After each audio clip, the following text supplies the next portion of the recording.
terminar antes. Antes? Sí, yo estudié ante contabilidad. Falta poco. Villa Filipina. Pag nahulog ka dyan. Cuando tu caer, hospital. Villa Filipina. Yun yung mga... Villa Filipina.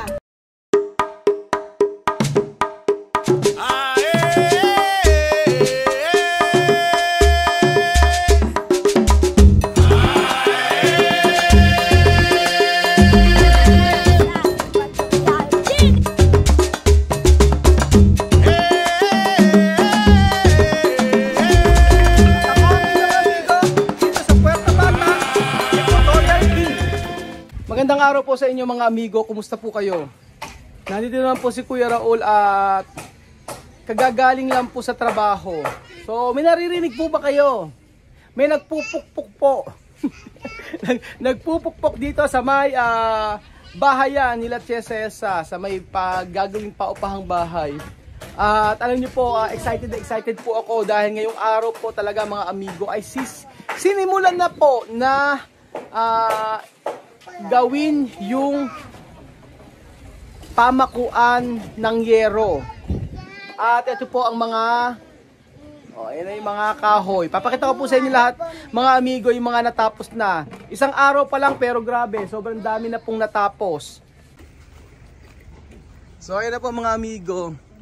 Nandito na po tayo sa may paupahang bahay nila Tia Celsa. At eto, yung iba po ay naikabit na. Oh. Kasama si Elvis at saka si hindi ko kilala.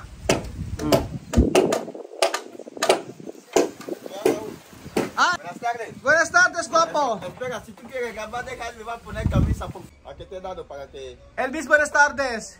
Buenas tardes, cuida Raúl. ¿Qué tal? Bien, aquí trabajando. Trabajando. Así bien, cuando terminar ya está. ¿Por qué tu mamá ha dicho esto va a arreglar abajo, después poner? No, yo quiero terminar antes tejado. Sí. Yo quiero terminar antes. Eso terminar, ya está. Sí, yo quiero terminar aquí, después trabajar ahí. Después ir a terraza. Después ir a terraza, terminar terraza, poner tejado, terraza, ya está. Ajá. Así está bien. Ahora...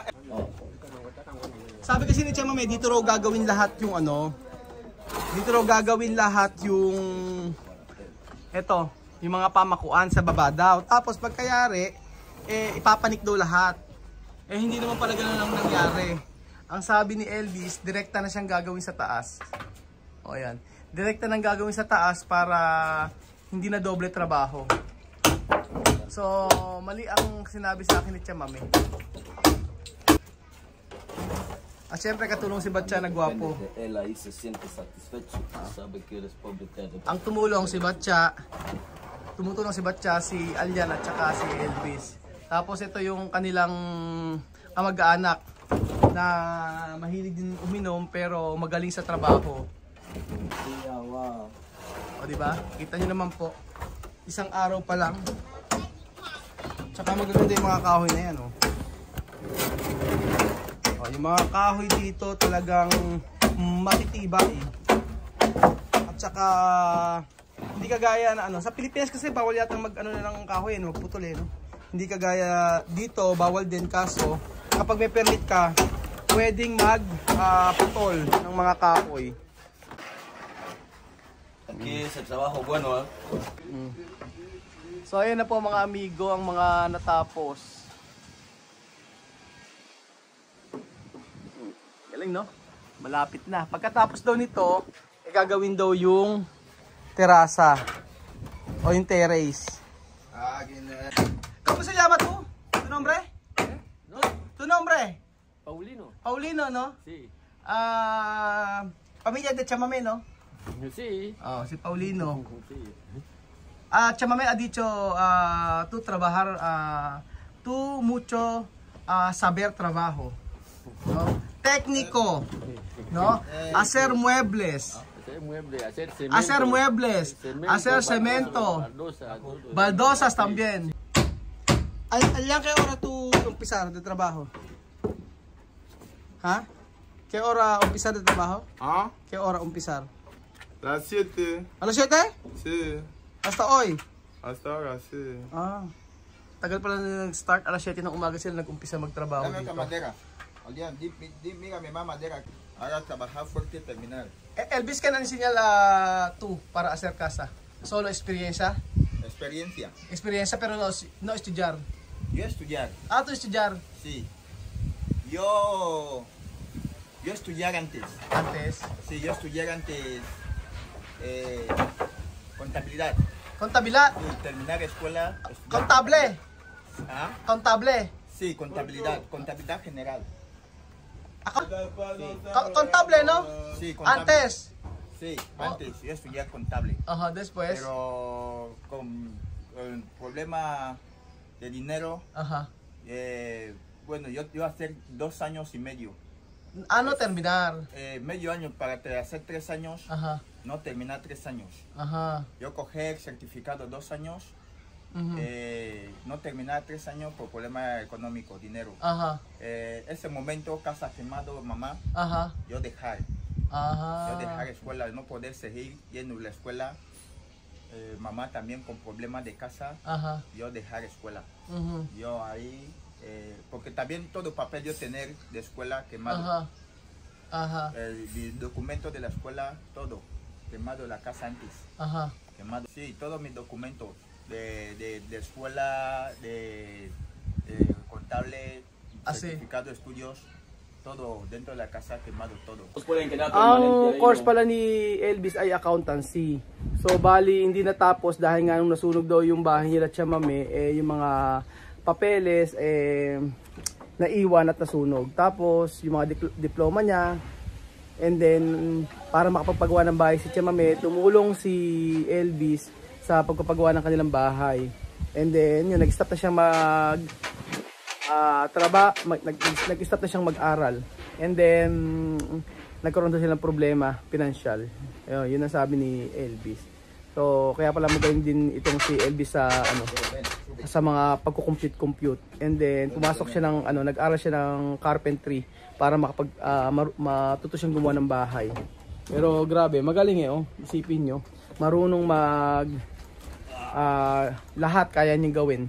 Kaya niya magplatada, gumawa ng baldosa, mag-tiles, and then lahat, basta paggawa ng bahay. So sayang lang, di ba? Hindi natapos yung pag-aaral ni Elvis. Pero siguro kapag may pagkakataon, pwede siyang mag-aral. Ngayon naman na pag naitayo na itong paupahan na to, magkakaroon na sila ng mas magandang income. Dahil marami na silang paupahan. And sana maipagpatuloy niya yung pag-aaral niya kasi sayang. Matalinong bata. Matalino si Elvis at saka yung mga kapatid nito. Pero lalo ang pinakamatalino sa kanila sa tingin ko ay si Sandra. Si Sandra Lorena at saka si Alima. Pero sana yun nga kung gusto niya pang mag-aral masimulan uli yung kanyang pag-aaral. Kasi kadalasan naman dito sigurado namang maraming susuporta dito kay Elvis kapag gusto niya bumalik sa kanyang pag-aaral. So ayun na po mga amigo, kita nyo naman lalagyan siguro lahat ng ng bubong bubong na para makukulog na siya dito lahat. Hindi ko alam paano ang gagawin ni Elvis pero tsaka ni Paulino.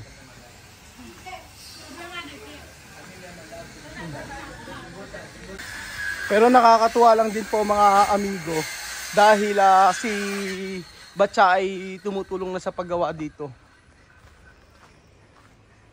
Sabi ko kasi kay Batcha dito mas malaki ang kikitain niya kaysa doon po siya sa pinagtatrabahuan niya. Total sila Batcha po ay hindi naman sila regular sa trabaho. So kaya sabi ko mas malaki ang kikitain niya kapag dito siya nagtrabaho kay Chamame pag gumawa po siya ng bahay. Yan. Diba? Yun nga lang ang problema dito kasi kay Paulino. Ito. So hindi siya makapagtrabaho nang hindi umiinom ng beer. Kaya nagdadalawang isip si Chamame kung siya yung papatulungin kay Elvis. Pero sa tingin ko naman okay naman dahil maraming alam itong si Paulino. Oh, 'di ba sa atin hindi po pwede yung ganyan. Bago ka uminom ng beer, matik yan na pag after ng work. Pero pagka habang nagtatrabaho, hindi ubra. Pero mukhang mukha talagang maayos naman magtrabaho.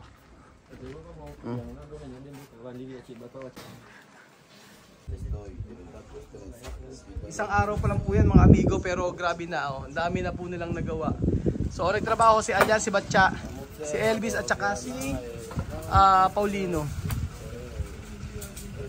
Ay, mamá Marites. Ay, chavo, me contenta desde la mañana. Espera. Apir muna tayo. Apir saglit. Natatawa ko dito. La mañanita, tu aseryuka, no? Después hasta hoy. Después no cansada. No ve, y ahora. Yo bañado. Nakakatawa si Chamame. Okay. Kaya ako natatawa kasi maghapon siya nagawa ng yuka tapos naligo siya ngayon. Ayan, ngayon malakas na naman ang kanyang pangangatawan. At ang level ng kanyang energy, to the highest level. Ito pala yung gagawin sa bubungan, no? Meron silang drawing na nakalagay. Vamos a mirar. Ahora, el techo, ¿en qué posición se encuentra? Porque los técnicos están aquí. Ay. Mira cuando bien o no bien. Si no está bien, los técnicos fallan, pero un positivo mejor. No, cuando no está bien, todo sakar. Kapag hindi okay ang pagkakagawa, tanggalin isa-isa at ayusin. Falta poco. Villa Filipina. Ay. Falta poco. Poco. Villa Filipina. Ay, mundial. Falta poco. Villa Filipina. Falta poco. Villa Filipina. Pag nahulog ka dyan, cuando tu caer, hospital. Peligro. Kahit saan, nagsasasayaw Desde la mañana yo a bailar aquí, no grabar. Ay. ¿Qué pasó? Y manda guagua. Bata po ako. Ay. Aba. Hasta donde tú? Hasta donde? Cuidar, Chamame, ha? Hasta donde?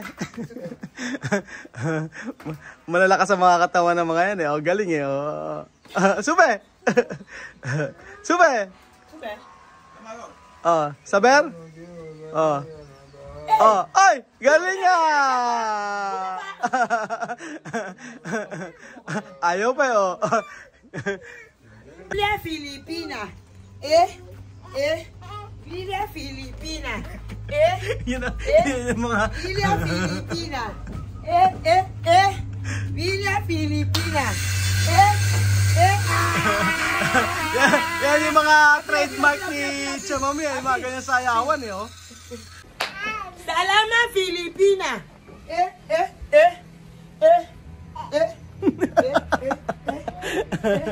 Masaya naman si Chamame.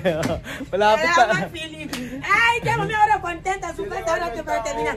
Falta poco. Villa Filipina. Poquitito. Pukititir. Salamat po mga amigo at bukas po uli.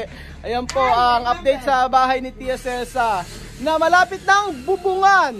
Excited ang lahat na matapos ang kanyang paupahang bahay na pinagawa ng mga Pilipino. Salamat po mga amigo. Adios sa mañana. Ciao. Adios.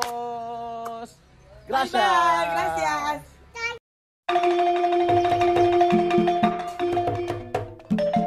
Na-appreciate ko yung paano sila nagdadasal.